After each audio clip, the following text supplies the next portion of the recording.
Hey guys, welcome back to our Zen Chaos, a little bit of Zen in the world full of chaos. I'm Carrie, and today I'm going to be talking about what our homeschool curriculum is going to look like for the 2018-2019 school year.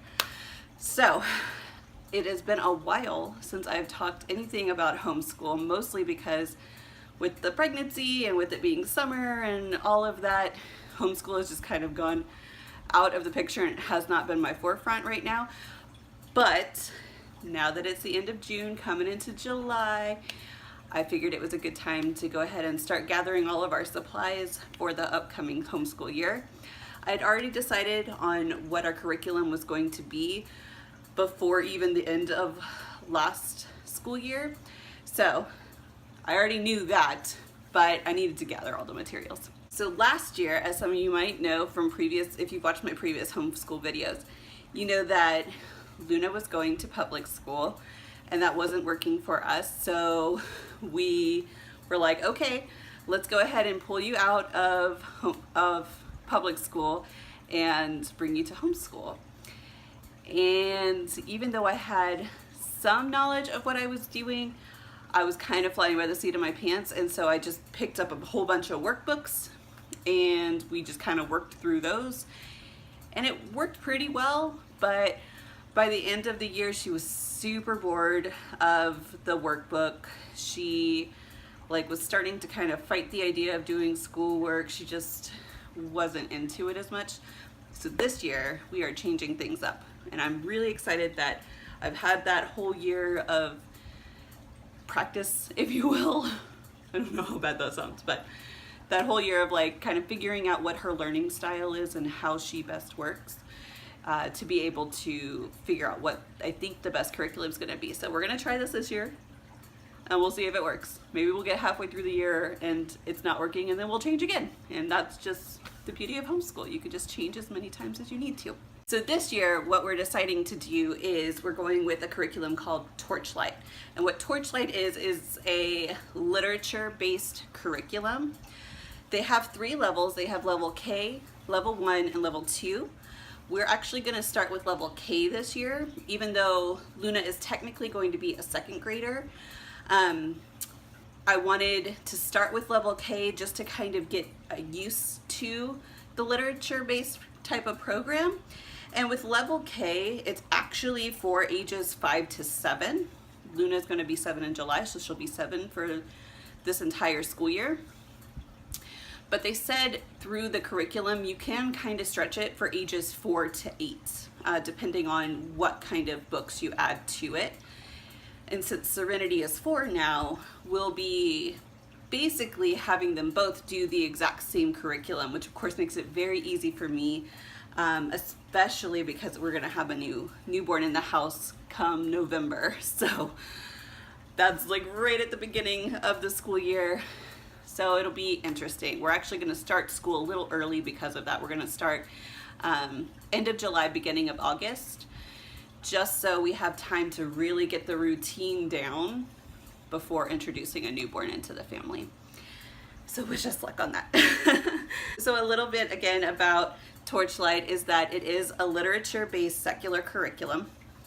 It does use stories to focus on world culture, building characters, studying great men and women of history. Science is part of it.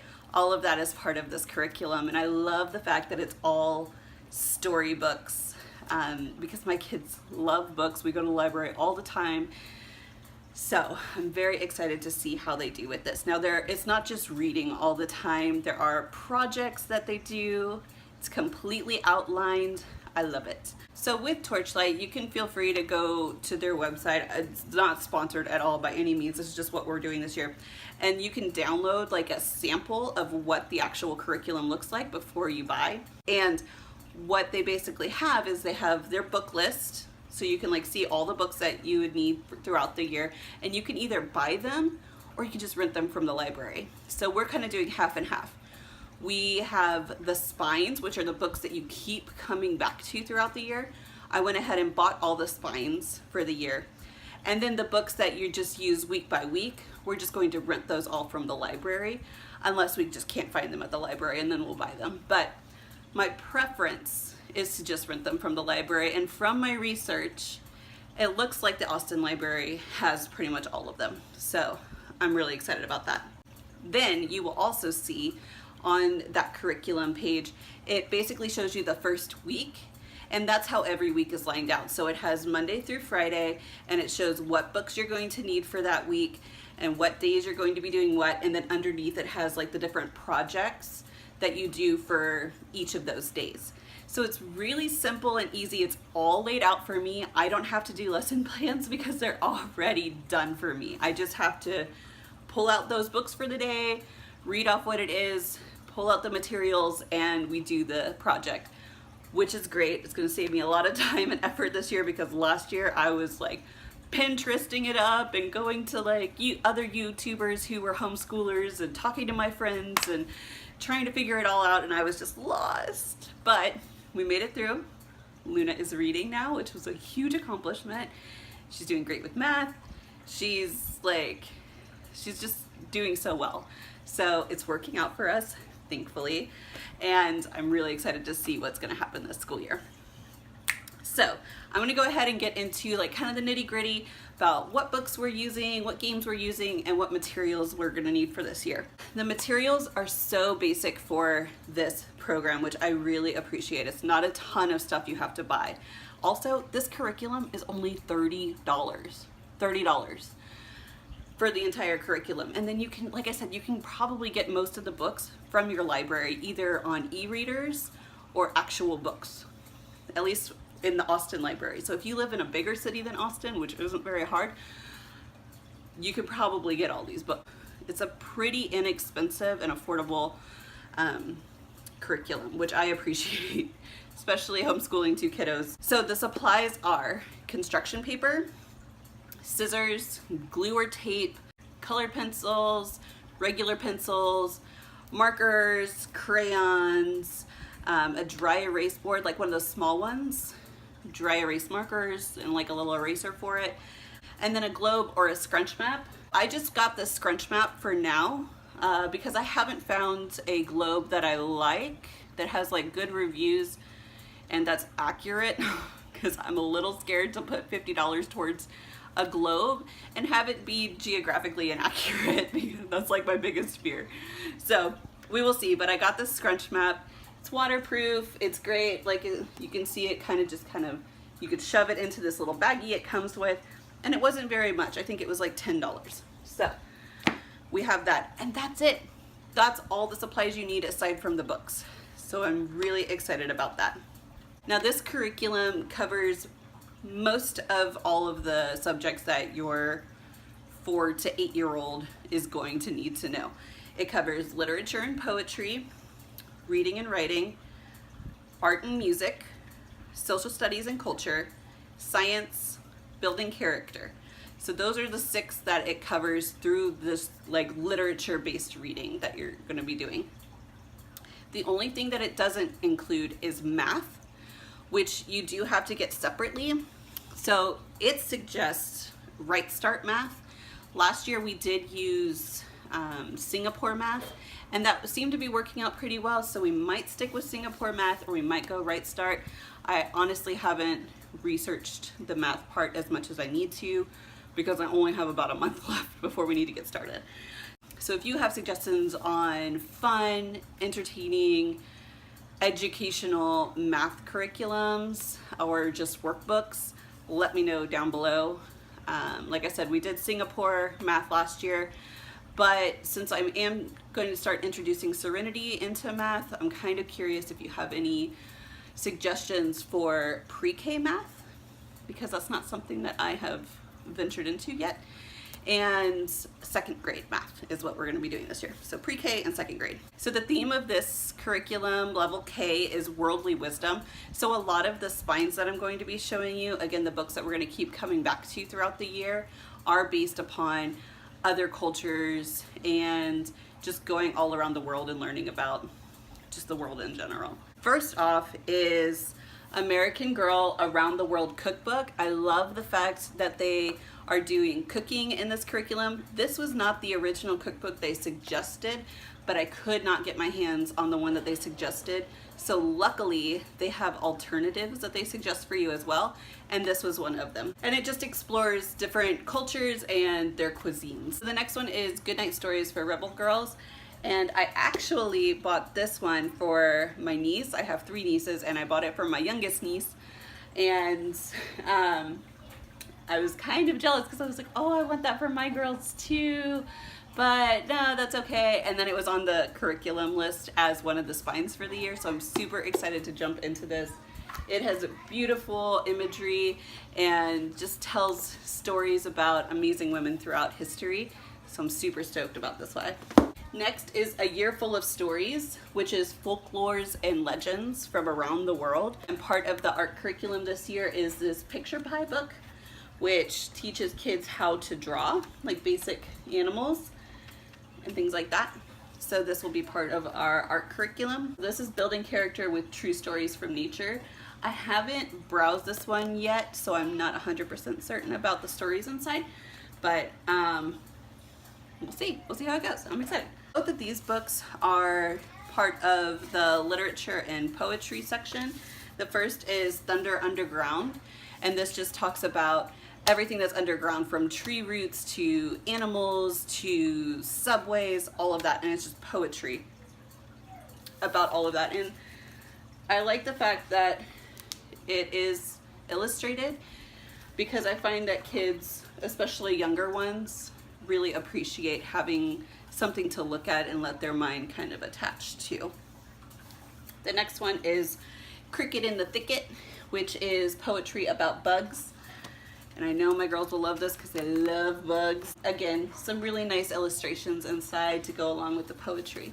Next we have If You Lived Here, and it just talks about the different construction and houses from all around the world, and like what the house types are, what materials were used, all of that. Kind of sticking with our cultural world-based learning. So this will be interesting to jump into. Our last spine is Atlas of Animals Adventures,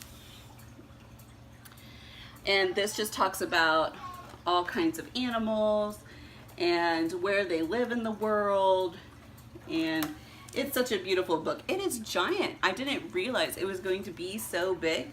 I thought it was going to be similar to this guy, but look how much bigger it is. That's hilarious. So this one's gonna be super cool. My kids adore animals. What kid doesn't adore animals? So we will see how they deal with this one. So those are the spines that I'm going to be using for the year. And like I said, the rest of the books, which is a lot throughout the year that we will be using, I will mostly be getting from our library, if not entirely getting from our library. In Austin, they rent you your books for 21 days. So what I will be doing is putting 3 weeks of books on hold, going to the library, getting all of them, using them for those 3 weeks, and then returning them to the library, especially since we're hopefully going to be moving out of Austin sometime this year into a smaller town about 30 minutes outside of town. That'll make it easier for us to only have to come into town like once a month as opposed to once a week. It's like I said, it's only a 30-minute drive, but if I can save time by not doing that, then that would be preferable. On top of the spine books that I went over, we're also going to be incorporating some games. And the first game is this Super Sorting Pie by Learning Resources. I saw this on, I think her channel is The Purple Alphabet. I'm like 90% certain that's the name of her channel. But if you're a homeschooler, I would definitely check out The Purple Alphabet because she has some really great resources on there. And so we got this. I love this, and the girls love this. They always want to play this. You can sort by color, you can sort by fruit, you can sort by numbers. There's a ton of ways you can play with this. And it also, because there's little pinchers inside, let me see if I can. So as you can see, like, it's a little pie, and the lid comes off, the crust, and inside are these fruits, and it comes with these little pincers, or pinchers, I guess, depending on what you want to say. And you use your fine motor skills to pick those up, and then you can sort them. And these are actually, first off, these are great quality pinchers. And the fruit, I was not expecting. They're kind of made out of like a rubbery plastic, and they're really great quality. So definitely recommend. They do have a card down in here. I'm not gonna get it out, I'm sorry y'all. There's a card down here that has like different spots, and it gives you ideas of how to sort. So that's really cool as well. Yes, this is the first game that we're gonna be using a lot this year, I'm pretty certain. It's Super Sorting Pie by Learning Resources. So this again is by Learning Resources. I really like some of the games that they have. And this is Smart Market, and I love it because it talks about like coupons. It has these little price tags. You could turn them over, and it has spots for the money to go. It has all the dollar denominations, all the coin denominations, and then you can sort it out depending. You can put different price tags on stuff. Everything is sorted by size and numbers and colors, and it's just, my kids love this. And it comes with a little basket, which is pretty much a favorite part. They like to pull food out of their play kitchen and put it up and like kind of make a grocery store, and then like one of them's the cashier and the other one's the shopper and all of that. So this is a lot of fun. They really enjoy this. We're also going to be getting a game called Shut the Box, and it's a mathematics and logic puzzle game. It was suggested by Torchlight. There's also another one. It's a nature-based game that talks about herbs and how to use them. I will put the name here so that you know what I'm talking about, because my brain is not working. But that's the game another game that we're going to be getting this year. Which brings me to the last part of our curriculum for the year, our schooling for the year.